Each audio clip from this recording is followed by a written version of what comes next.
After giving my house away to my son, I received an invitation to sleep in the pantry.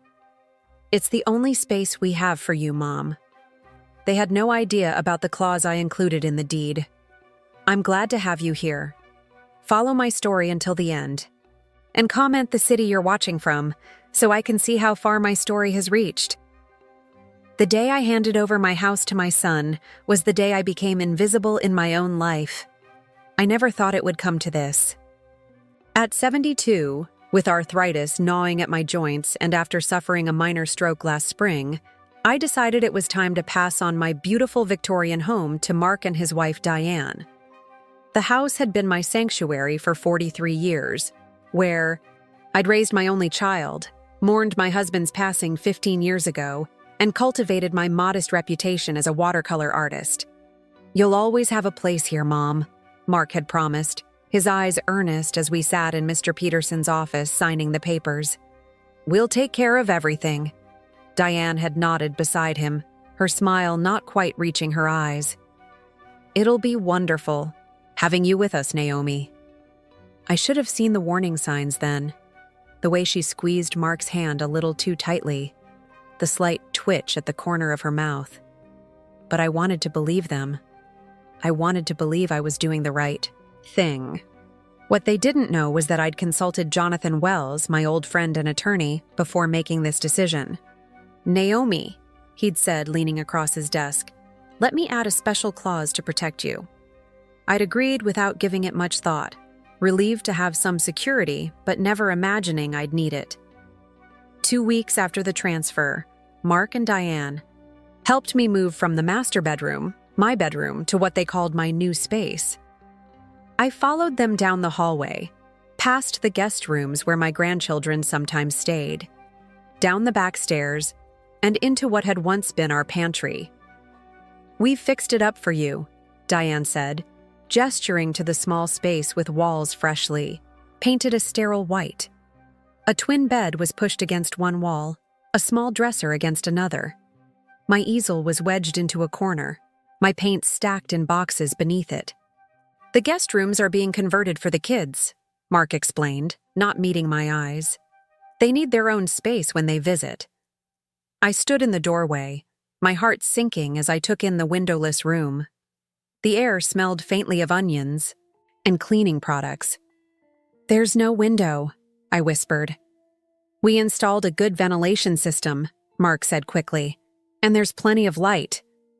He flicked on the overhead fixture, a harsh fluorescent bulb that made the room feel even more like a cell. Diane checked her watch. "We should get going if we're going to make our dinner reservation. The moving men will bring your boxes down. Here." They left me standing there, surrounded by the bare essentials of my life, condensed and compressed into a space smaller than my previous bathroom. I sat on the edge of the bed, running my hand over the thin comforter. Not the handmade quilt my mother had left me, which had always covered my bed upstairs. That night, I lay awake listening to the unfamiliar sounds of the house from this new vantage point.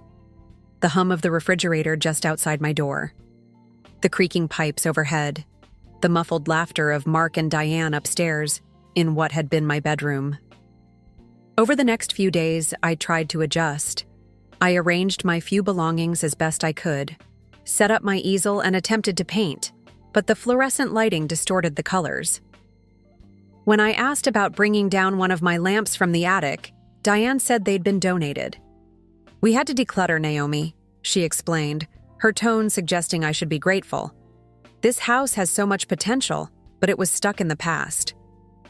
At meals, I noticed they'd replaced my handcrafted pottery dishes with sleek modern plates. My collection of vintage teacups, gathered over decades of flea market visits with my late husband, had disappeared. When I asked about them, Mark looked uncomfortable. "Diane thought they were taking up too much space," he mumbled. "We packed them away." But I never saw those boxes. One afternoon, I overheard Diane on the phone as I approached the kitchen. "It's challenging having her here," she was saying, her voice low but clear. "She's like a ghost haunting the place, wanting everything to stay the same. Mark doesn't see it, but she's preventing us from making this house our own." I froze. My hand on the doorframe. No, we can't put her in a home yet. The optics would be terrible. We just got the house. A pause. The pantry works for now. It keeps her out of the way. I backed away silently, my chest tight with hurt and betrayal. That night, for the first time since moving into the pantry, I cried. Quiet, muffled sobs into a pillow that wasn't even mine anymore. In the morning, I put on my brave face and joined them for breakfast. Mark was already gone, and Diane barely looked up from her phone as I entered. "There's toast if you want it," she said absently. I made myself a cup of tea in silence, wondering when my son's home had become a place where I was merely tolerated. As I stirred honey into my cup, I remembered Jonathan's words about the clause in the deed, a protection I'd never thought I'd need. Now, I wasn't so sure. Days turned into weeks, and I watched as my presence was methodically erased from the house I had loved for over 4 decades. Each morning brought a new small heartbreak, another piece of me quietly removed and replaced.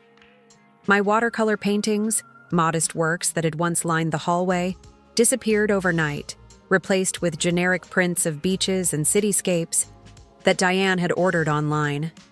The antique grandfather clock that had marked the hours of my marriage, my motherhood, my widowhood, was suddenly gone from the entryway. "We sold it," Mark informed me over breakfast, avoiding my eyes. It didn't fit with the new aesthetic. "The new aesthetic," I repeated softly. I wanted to ask when my home, my history, had become merely an aesthetic to be discarded, but I swallowed the words with my tasteless oatmeal. My garden suffered the same fate. The roses I had nurtured for 20 years, the hydrangeas that bloomed in brilliant blues each summer, the herb garden I had tended daily, all ripped out and replaced with what Diane called low-maintenance landscaping. Gravel paths and spiky ornamental grasses now stood where my flowers had once danced in the breeze. "It's more modern," Diane explained when she caught me staring out the window at the transformation. "And honestly, Naomi, you weren't able to maintain it properly anymore. It was becoming an eyesore." I nodded silently, another piece of my heart breaking. The garden had been my solace after Robert died, each bloom a reminder that beauty continued even after loss. Now it was gone, deemed unnecessary, inconvenient, like me. The day I found my Boston fern, a plant I'd kept alive for 15 years, in the garbage bin behind the house, something shifted inside me. I retrieved it, its fronds bent and damaged, but still alive, and brought it back to my pantry room. Under the harsh fluorescent light, I promised it we would both survive this. But surviving became increasingly difficult as my isolation grew. I often heard Diane's friends visiting, their laughter floating down from the living room I was no longer invited to use. During these gatherings, Diane would casually mention that I should stay in my room to rest. "Mom's not feeling well today," she would say loudly enough for me to hear through the thin wall. "The doctor says we need to keep her quiet." There was no doctor. There was no illness, except perhaps the slow sickness of being erased from my own life. One Thursday afternoon, I overheard Diane talking to her friend Melissa in the kitchen, just outside my door. "It's such a burden," Diane sighed dramatically. "Mark doesn't see it, but having her here is like having another child to take care of. A very demanding, very outdated child." Melissa made sympathetic noises. "Can't you put her in a home? There are nice places now." "Not yet," Diane replied, her voice dropping. "It wouldn't look right so soon after getting the house. People would talk." "How long do you have to wait?" Melissa asked. "A year should be enough. We'll say her health declined suddenly." I sat frozen, on my bed, the fern trembling slightly in my hands. A year. They were giving me a year before disposing of me completely. Even my grandchildren, once so affectionate, now kept their distance. 10-year-old Emma and 8-year-old Jacob used to run into my arms when they visited. Now they hovered awkwardly in my doorway, clearly under instructions not to bother Grandma. "Grandma needs her rest," Diane would say, steering them away. You can say hello, but then let her be. One Saturday, Jacob slipped into my room while his parents were occupied upstairs. "Grandma," he whispered, "why do you live in the pantry now? Dad said it's because you're old, but Mrs. Henderson is older than you and she lives in a real room, out of the mouths of babes." I hugged him tightly, breathing in the sweet scent of his hair. "Sometimes grown-ups make decisions that are hard to understand," I told him. "But I'm okay." He looked doubtful. "Mom says we shouldn't come in here because it's depressing." Before I could respond, Diane appeared in the doorway, her face tight with irritation. "Jacob, what did I tell you about disturbing Grandma?" She pulled him away, giving me a cold smile. "Sorry, Naomi. You know how kids are. No boundaries." After they left, I sat on my bed, my hands trembling slightly. Was I depressing? Had I become something to be ashamed of, hidden away like a shameful secret? That night, I heard Mark and Diane arguing upstairs, their voices carrying through the vents. "I don't understand why she can't join us for dinner anymore," Mark was saying. "She's my mother, Diane." The doctor said, "What doctor? She hasn't seen a doctor in months." Fine. But she criticizes everything, Mark. The way I cook, the changes to the house. Nothing is ever good enough. I can't take her constant judgment. I had never criticized Diane's cooking. I had never criticized anything. I had become so careful, so afraid of being even more unwelcome, that I barely spoke at all these days. "She's just old-fashioned," Mark said, his voice softening, weakening. "She'll adjust. It's been months, and she still looks at me like I've stolen something from her." "Haven't you?" I thought. "Haven't you stolen my home, my dignity, my relationship with my son and grandchildren?" Their voices faded as they moved to another room, leaving me alone with my thoughts.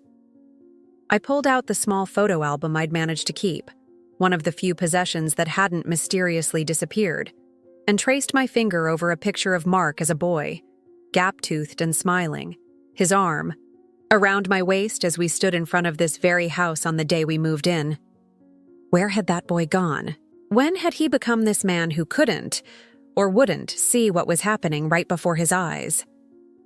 As I tucked the album back into my drawer, my fingers brushed against a business card I'd almost forgotten. Jonathan Wells, attorney at law. I pulled it out, staring at the embossed letters and remembering the clause he'd insisted on including in the deed transfer, the one I never thought I'd need. Maybe it was time to call an old friend. I'd been avoiding the neighbors. Each time I saw someone I knew approaching on the sidewalk, I'd duck back inside or pretend to be busy with the wilting potted geranium that now constituted my entire garden.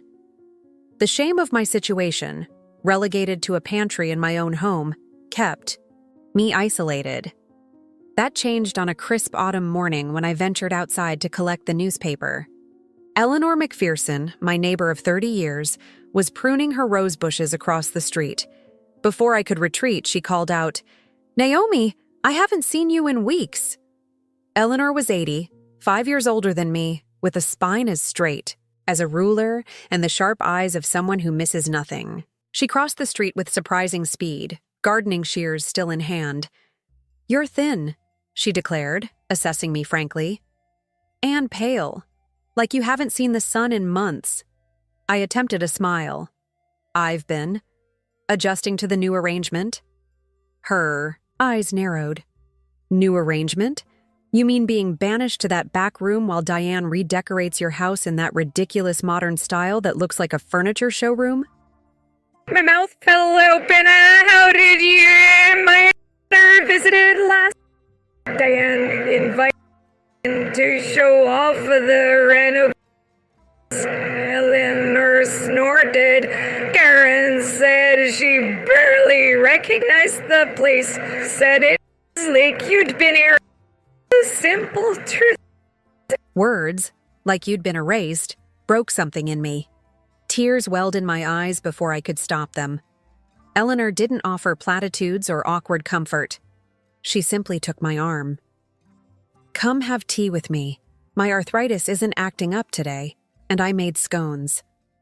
That morning in Eleanor's sunny kitchen, surrounded by her collection of mismatched teacups, so similar to the ones Diane had disposed of, I found myself telling her everything. The pantry bedroom, the discarded possessions, the overheard conversations about putting me in a home. Eleanor listened without interruption, occasionally topping off my teacup. When I finished, she set down her cup with a decisive clink. "You know what this is, don't you?" she asked. I shook my head. "Elder abuse," she said bluntly. "Financial and emotional, and you're letting them do it." "Mark is my son," I whispered. "My only child, and that gives him the right to treat you like an inconvenient houseplant?" Eleanor's voice was gentle despite her harsh words. "Naomi, you were an art teacher for 30 years. You ran the Cultural Center's community programs. You organized the Historical Society. When did you become this doormat?" I stared into my tea, watching the ripples. "When did you become so direct, Eleanor?" She laughed. "When my Harold died 10 years ago. Suddenly I realized I didn't have time for nonsense anymore." She reached across the table and grasped my hand. "And neither do you." That afternoon, Eleanor introduced me to her Thursday walking group. 5 women, all over 70, all widowed, all facing variations of the same societal invisibility that had swallowed me. There was Meredith, who'd discovered her son had been siphoning money from her accounts to pay for a vacation home. Patricia, whose daughter constantly threatened to take away her driver's license despite her perfect driving record. Helen, whose grandchildren only visited when they needed money for college expenses. "We call ourselves the Gray Rebellion," Patricia said with a wink as we strolled through the park. "Sounds more dignified than Angry Old Ladies Club." For the first time in months, I laughed, a real laugh that came from deep in my chest. These women understood. They didn't pity me. They recognized my situation because they'd lived through similar battles. "What did you do?" I asked Meredith, curious about how she'd handled her son's financial exploitation.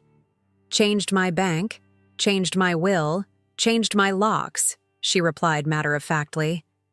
"Then I took a cruise to Alaska with the money he thought I didn't know about."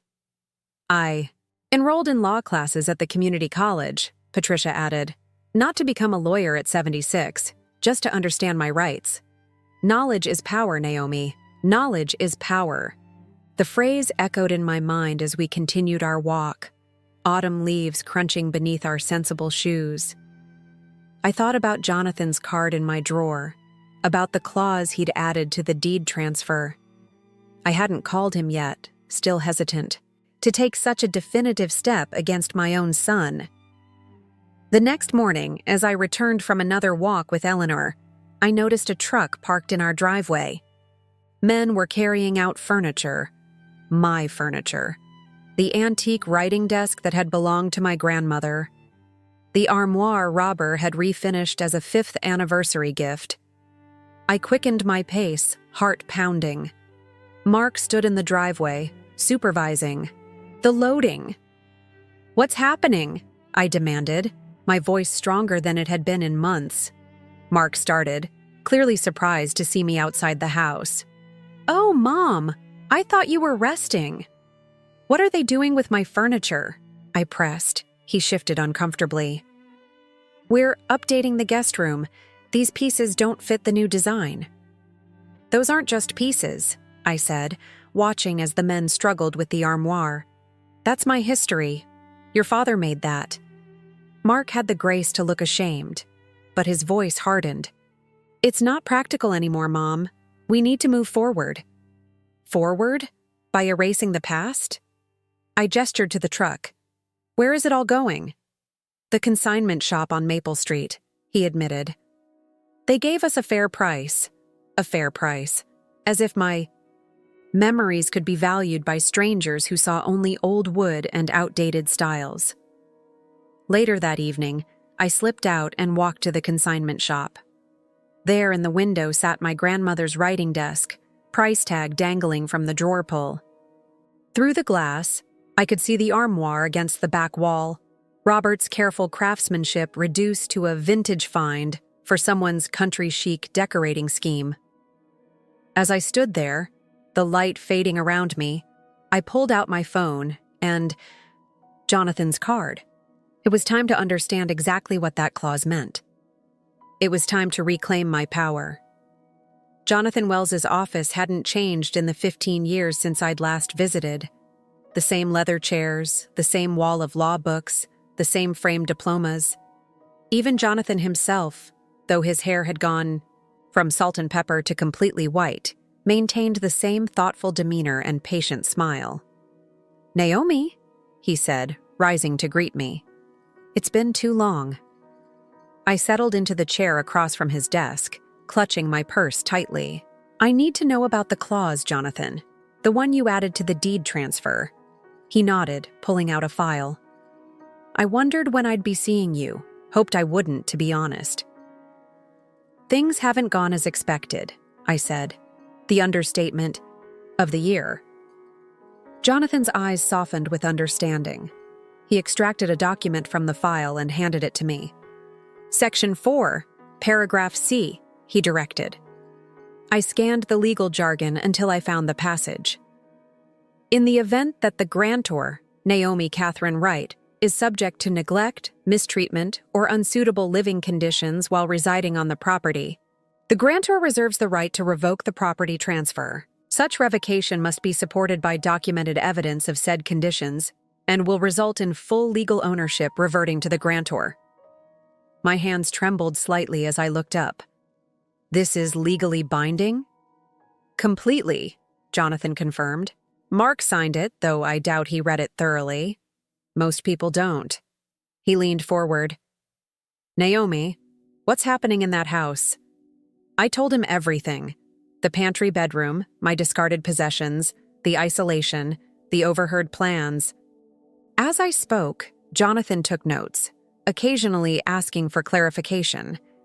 When I described finding my furniture in the consignment shop, his pen paused. "They're selling your personal property without consent?" I nodded. "Items I never included in the house transfer." Jonathan's expression hardened. "That's theft, Naomi. Plain and simple." "They're my family," I said weakly, the excuse sounding hollow even to my own ears. "Family or not, they're breaking the law." He set down his pen. "If you want to invoke the clause, you'll need evidence. Photos, recordings, witnesses. Anything that documents the conditions and treatment." I left Jonathan's office with a plan and a small digital recorder tucked in my purse. The weight of it felt both terrifying and empowering. I was no longer just enduring. I was gathering evidence. I was fighting back. The next day, Saturday, I took photos of my pantry room when no one was home. The narrow bed, the lack of windows, the inadequate storage. I photographed the empty spaces where my paintings had hung, visited the consignment, shop again to document my furniture with price tags attached. Eleanor accompanied me, providing moral support and serving as a witness. "You should have done this months ago," she muttered as we left the shop. "I kept hoping Mark would see what was happening," I admitted. "That he'd stand up to Diane." Eleanor patted my arm. "Hope is wonderful, Naomi. Action is better." That evening, I heard Mark and Diane arguing upstairs, a more frequent occurrence lately. Their voices carried through the heating vent near my bed, and this time, instead of trying to block them out, I activated the recorder. "We can't afford this renovation. Not after the kitchen and the landscaping," Mark was saying, his voice strained. "The realtor said the bathroom needs to be updated if we want top dollar," Diane insisted. I froze. "Realtor?" "I still don't understand the rush," Mark said. "We just moved in." "This was never our forever home, Mark. You knew that. This neighborhood is too old, too stuffy. The house has served its purpose. It gave us a mortgage-free start and good equity. Once we sell, we can build exactly what we want." And my mother? What about her? A pause, then Diane's voice, colder now. We've discussed this. Golden Sunset. Acres has an excellent reputation. It's a nursing home, Diane. Assisted living facility, she corrected. And it's perfect for her stage of life. She can't live independently. That's why she's here, remember? She needs supervision. She gave us this house because we promised to take care of her, Mark protested, though his voice lacked conviction. And we will, by making sure she's in a place where professionals can attend to her needs. We're not equipped for this, Mark. I'm not a nurse and you work 60 hours a week. I pressed a hand to my mouth, stifling a gasp. They were planning to sell my home, and put me in a facility. The betrayal cut deep, but the confirmation of my suspicions also brought a strange clarity. This wasn't just about making me uncomfortable until I left on my own. This was a calculated plan. I continued recording as Diane laid out her timeline. List the house in spring, move in early summer. Have me settled in Golden Sunset Acres before their planned trip to Europe in August. We can use some of the proceeds to cover her care, Diane was saying. The rest goes toward our custom build.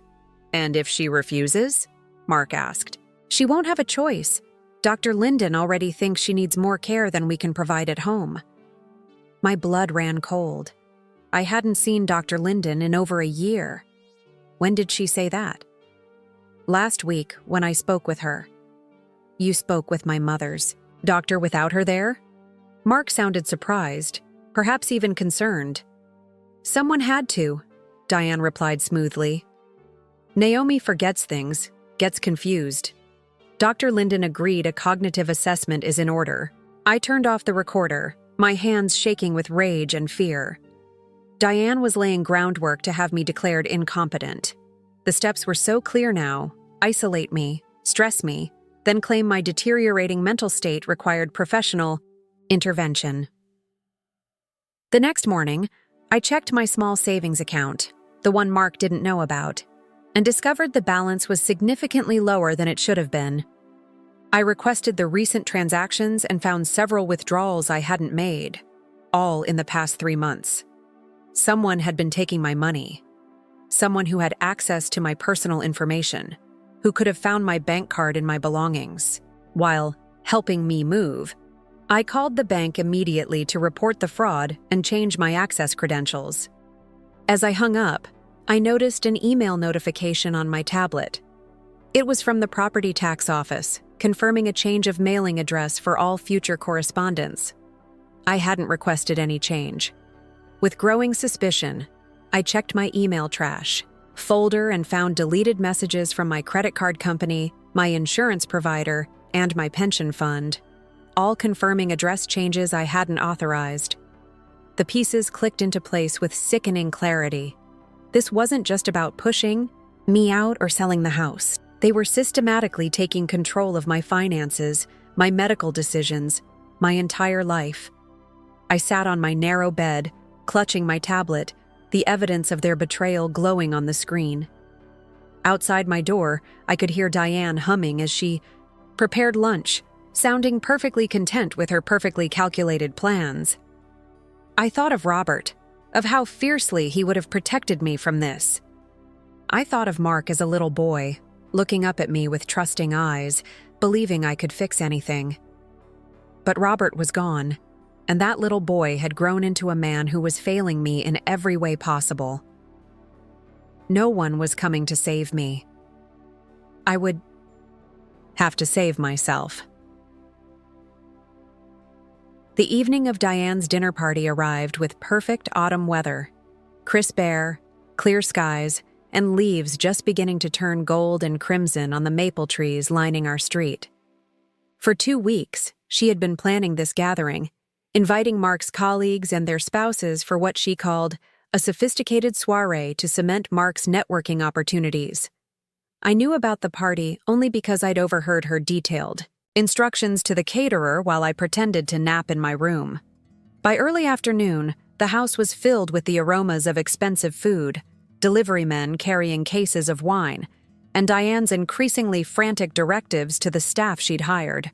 For the evening, At 4 o'clock, she knocked on my door, a rare acknowledgement of my existence. "Naomi," she said, not bothering to step into my room, "we're having important guests tonight. Mark needs to make a good impression on the senior partners." I looked up from the book I was reading. "That sounds nice." "It would be best if you stayed in your room," she continued, her tone making it clear this wasn't a request. "We'll have the caterer bring you a plate." I nodded docilely, the image of a compliant, invisible mother-in-law. "Of course." Diane looked relieved, perhaps even surprised by my easy acquiescence. "Good, thank you." She started to close the door, then added, "We'll try not to disturb you." After she left, I sat motionless for several minutes, listening to her heels click back up the stairs. Then I carefully opened my dresser drawer and removed the outfit I'd been saving for just such an occasion. A simple but elegant navy dress I'd purchased on my outing with Eleanor last week, along with a pearl necklace Robert had given me on Dio, our 25th anniversary. I showered in the small half bath adjoining the kitchen, arranged my silver hair in a neat twist, and applied light makeup. Looking in the mirror, I barely recognized myself. The defeated woman with downcast eyes had been replaced by someone with purpose, someone who refused to be erased. By 7, the house was filled with the murmur of conversation and the clink of glassware. I waited, timing my entrance carefully. Through my partially open door, I could hear Diane holding court, her voice pitched to Carrie. "The renovations have been extensive," she was saying. "The house had such potential, but it was so outdated. We've practically rebuilt it from the inside out." "It must have been a massive undertaking," a woman responded. "How long have you owned it?" "About 6 months," Mark answered. "It was my mother's house before." "Oh? And where is she now?" the woman asked. A brief pause. "She lives with us," Mark said, his voice suddenly uncomfortable. "How lovely," the woman continued, oblivious to the tension. "I wish my mother-in-law lived closer. The children miss her terribly." It was the perfect cue.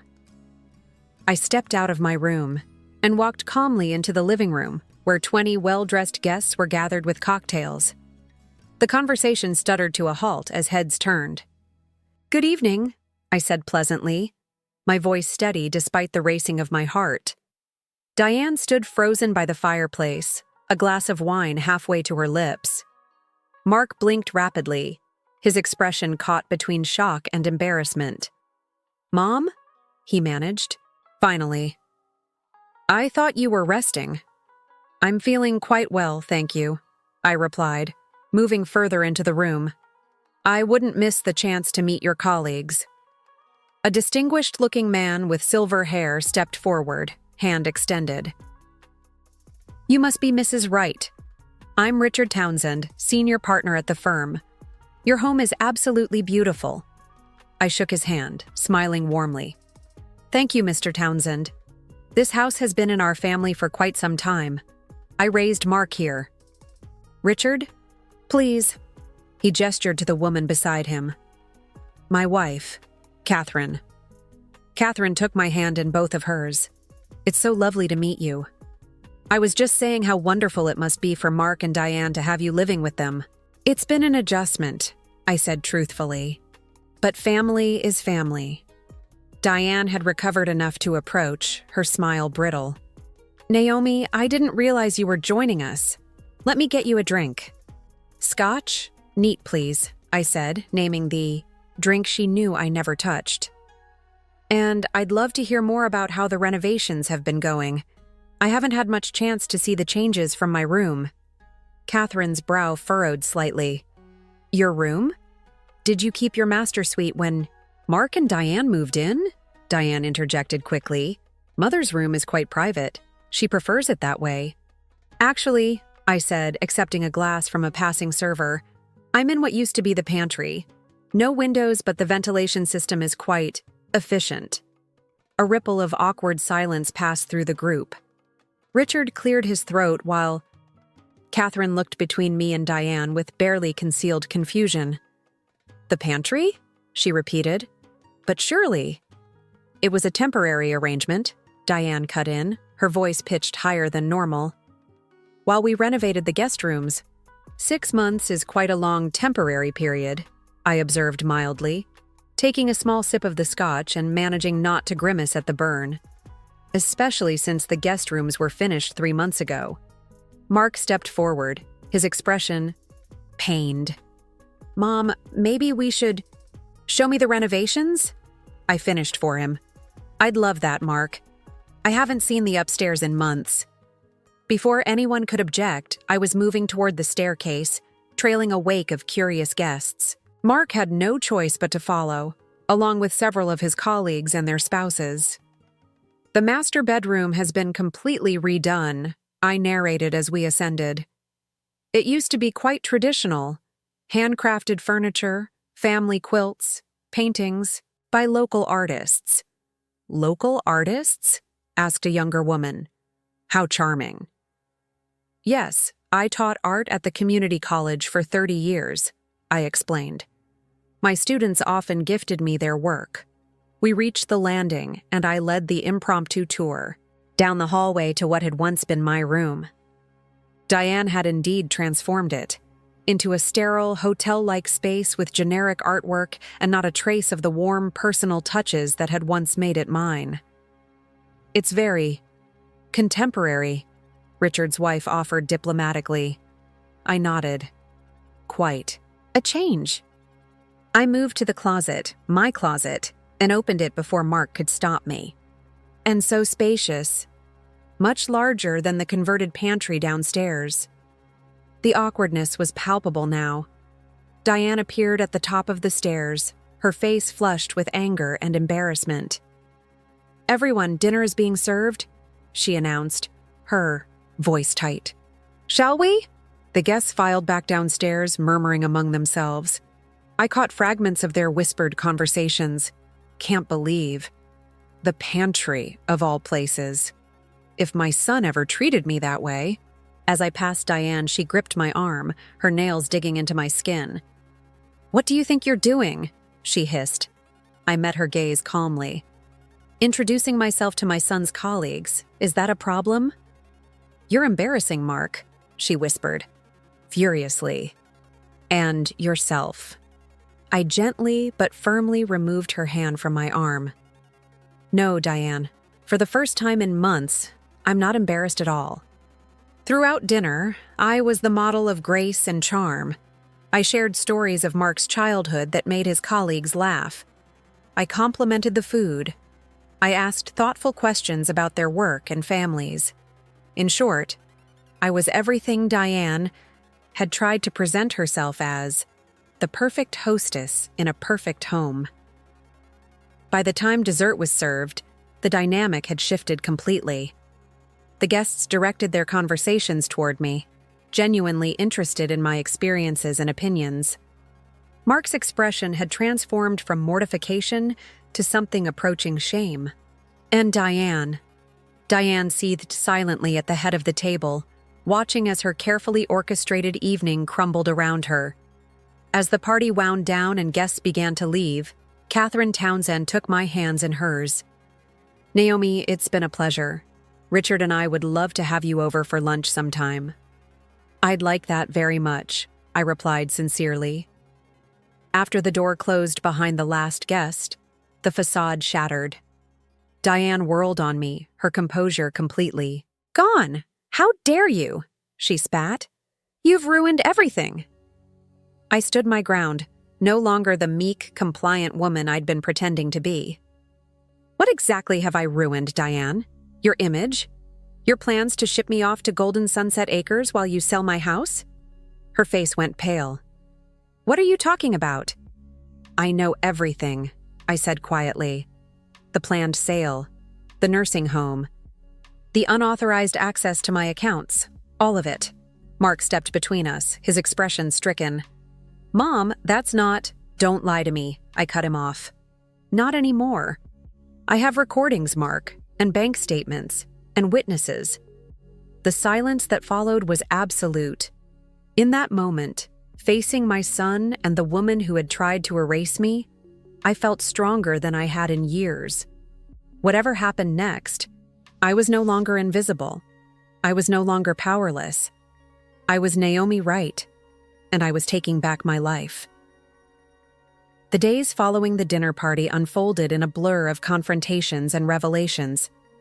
The morning after, Mark had attempted to smooth things over, approaching me with coffee and apologies tinged with excuses. "Mom, I know things haven't been ideal," he began, perching awkwardly on the edge of my narrow bed. "But we never meant to hurt you." I studied my son's face. The boy I had raised, the man who had failed me. "Intentions matter less than actions. Mark, and your actions have been clear." His eyes dropped to the floor. "Diane can be difficult, but she doesn't mean—" "Stop," I interrupted quietly. "I've listened to that excuse for months. I won't anymore." I reached under my pillow and pulled out the envelope containing the evidence I'd gathered. Photographs of my living conditions, bank statements showing unauthorized withdrawals, printouts of the emails confirming address changes I hadn't requested, and a transcript of their conversation about selling the house and placing me in Golden Sunset Acres. "This is what you've done," I said, placing the envelope in his hands. "Not what you meant to do, not what you hoped would happen, but what you actually did." Mark's hands trembled as he leafed through the documents. "Mom, I had no idea about some of this. The bank withdrawals, the mail forwarding. I never authorized—" "But you allowed it," I finished for him, "by looking the other way, by choosing the path of least resistance." He attempted one last defense. "We were trying to help you." "After your stroke?" "My minor stroke over a year ago, from which I fully recovered." I stood, straightening to my full height. "I'm not incompetent, Mark. I'm not a child. I'm not a burden to be managed. I'm your mother. And this was my home, long before it was yours." The confrontation with Diane came later that same day, after Mark had left for work. She stormed into my room without knocking, her face flushed with anger. "What did you say to him?" she demanded. "He left here looking like someone died." I remained seated on my bed, calm in the face of her fury. I showed him the truth. "What? Truth? That you're a manipulative old woman who can't accept change? Who can't let her son have his own life?" I smiled slightly, which only seemed to infuriate her more. "Is that what you tell yourself, Diane? That isolating me, disposing of my possessions, and planning to institutionalize me was for Mark's independence?" Her face hardened. "You have no proof of anything." "Actually, I do." I gestured to my tablet. "Would you like to hear the recording of your conversation about Golden Sunset Acres? Or perhaps see the bank records showing withdrawals from my personal account that coincide with your shopping sprees?" For a moment, Diane looked genuinely frightened. Then her expression shifted to something calculating. "It would be your word against mine. And let's be honest, Naomi. Who would believe a woman your age, especially one with a history of—" "Of what?" I challenged. "Medical issues," she finished smoothly. "Confusion, memory lapses. Dr. Linden has been very concerned." "Interesting, since—" "I haven't seen Dr. Linden in over a year," I countered. "Though I did speak with her yesterday. She was quite surprised to hear about all these consultations you claim to have had with her." Diane's confidence faltered visibly. "You're bluffing. Call her and find out." I stood, gathering my courage. "This ends today, Diane. I'm invoking the clause in the deed transfer. This house is legally mine again." Her laugh was sharp, disbelieving. "What clause? What are you talking about?" "The one my attorney insisted on including. The one that allows me to revoke the transfer in case of mistreatment or unsuitable living conditions." I met her gaze steadily. "The one Mark signed without reading carefully, because he trusted me, just as I once trusted him." The color drained from Diane's face. "You can't do that." "I already have." The paperwork was filed yesterday. 3 days later, I sat in Jonathan's office, signing the final documents that would officially return the house to my name. Mark had not contested the action. After seeing the evidence, he couldn't. Diane had threatened legal action, but her protests fell silent when Jonathan outlined exactly what would happen if she pursued that path: the public exposure, the potential criminal charges for financial exploitation. "So what happens now?" Jonathan asked as I set down the pen. I gazed out his office window at the autumn trees, their leaves a blaze of red and gold. "I start over." And that's exactly what I did. The first step was hiring a locksmith to change every lock in the house. The second was arranging for Mark and Diane to remove their belongings, supervised by Jonathan and Eleanor, while I stayed at Eleanor's house. I gave them 3 days, which was 3 days more than they had given me to adjust to the pantry. When I returned to my empty house, the silence was both eerie and liberating. Rooms that had once been filled with Robert's laughter, Mark's childhood games, and later, Diane's cold disdain, now held only possibility. I walked from room to room, trailing, my fingers along walls that were now painted in colors I hadn't chosen. The house felt both familiar and foreign, like meeting an old friend who has undergone dramatic surgery. I spent that first night back in the master bedroom, sleeping in a new bed I'd purchased, the first of many changes I would make to reclaim the space. In the morning light, I began making lists: furniture to buy, renovations to undo, colors to restore. But the most important decision came a week later, when Mark appeared on my doorstep alone, his face haggard with regret. "Mom," he began, his voice rough with emotion. "I don't know how to even begin apologizing." I studied my son, noting the dark circles under his eyes, the slump in his shoulders. "Where's Diane?" "Gone," he said simply. "After everything came out, after I really saw what had been happening, I couldn't stay with her." I nodded, unsurprised. "And now?" "Now I'm trying to figure out who I became," he admitted, "and how to find my way back to being someone you could be proud of." I didn't invite him in immediately. Some wounds take time to heal, and trust, once broken, isn't easily restored. That's a journey you'll need to make on your own, Mark. Tears filled his eyes. "I know. I needed you to know I'm trying." I softened slightly. "I'm glad to hear that." As the weeks passed, my house transformed. Not back to what it had been, but into something new. I rehung the few paintings I'd managed to save and commissioned new ones from former students. I rescued my grandmother's writing desk from the consignment shop, paying far more than it had been sold for, but considering it worth every penny. Eleanor and the Grey Rebellion became regular visitors, filling my dining room with laughter and stories every Thursday afternoon. I converted the sunroom into an art studio, finally pursuing the serious painting I'd always postponed. And slowly, cautiously, I began rebuilding a relationship with Mark, setting clear boundaries and expectations. Diane never returned. I heard, through community gossip, that she had moved to another state, telling anyone who would listen that I was a difficult, manipulative old woman. Perhaps in her version of reality, that was true. I no longer cared. One crisp December morning, as I sat in my studio working on a watercolor of the winter garden, there was a knock at the door. Eleanor stood on the porch, a mischievous smile on her face. "Get your coat," she announced. "I've found us a house." A house? A duplex, actually. Side-by-side units, shared garden, separate entrances. She handed me a real estate listing. Perfect. For 2 independent old broads who might occasionally appreciate having someone next door. I studied the photograph of a charming craftsman-style building with a sprawling garden and wide front porches. "It's beautiful," I admitted. "But I just got my house back." Eleanor shrugged.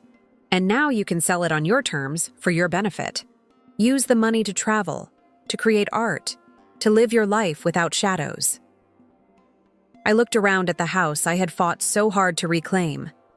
It was mine again, but it was also heavy with memories, both beautiful and painful. The idea of a fresh start, a place without history, was suddenly appealing.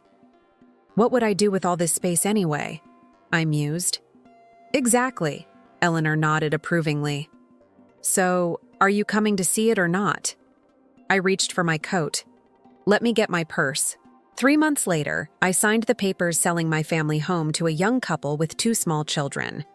As I handed them the keys, I felt nothing but relief and good wishes. May their memories in this place be kinder than my most recent ones. Had been. Mark helped with the move to my new home. A gesture of reconciliation I accepted with cautious optimism.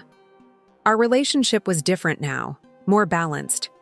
He was learning to see me as a whole person, not just his mother, and I was learning to set boundaries I should have established long ago. On my first evening in the new house, Eleanor and I sat on our adjoining porches, glasses of wine in hand, watching the sunset paint the sky in streaks of pink and gold. The gray rebellion would be arriving soon for a housewarming dinner. "You know what I've been thinking?" Eleanor said, breaking the comfortable silence. "What's that?" "Home isn't always where you've been. Sometimes it's where you choose to go next." I raised my glass in a toast. "To next chapters, then." "To next chapters," she agreed. "And to women who refuse to be filed away in pantries." I laughed, the sound free and genuine. At 72, I had lost a house and found a home. I had lost a son and found him again. Most importantly, I had lost myself and then, against all odds, discovered a stronger, braver version waiting to emerge. The sun dipped below the horizon, painting the new garden in golden light. Tomorrow I would plant rose bushes along the fence, set up my easel in the east-facing window, and begin again, not as Mark's mother or Robert's widow, but simply as Naomi, a woman with a future still unfolding before her.